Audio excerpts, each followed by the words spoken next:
কেমন আছো বন্ধুরা? তোমরা সবাই, আশা করছি তোমরা সবাই খুব ভালো আছো, সুস্থ আছো।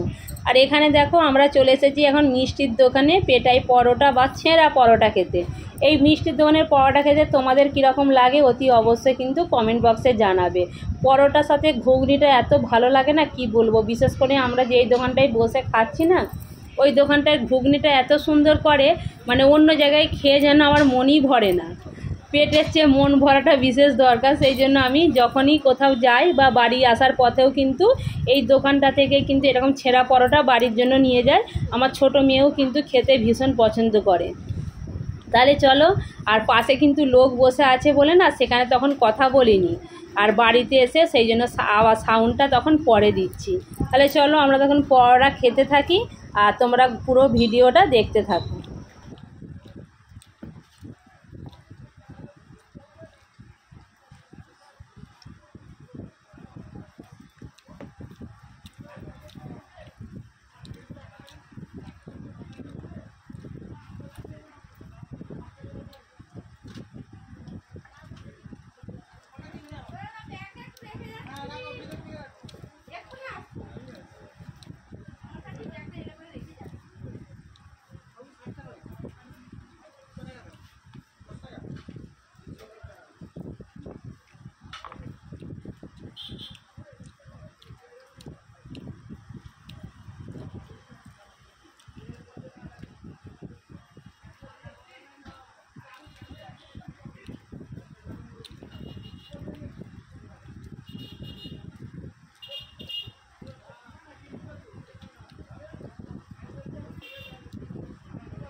দেখো বন্ধুরা, আমার খাওয়া কিন্তু কমপ্লিট হয়ে গেছে। লাস্টে আমি জল খেয়ে নিচ্ছি, আর সত্যি ভীষণ ভালো লাগলো খেতে, পেটও ভর্তি হলো, তার সঙ্গে মনটাও কিন্তু ভরে গেল। চলো টাটা।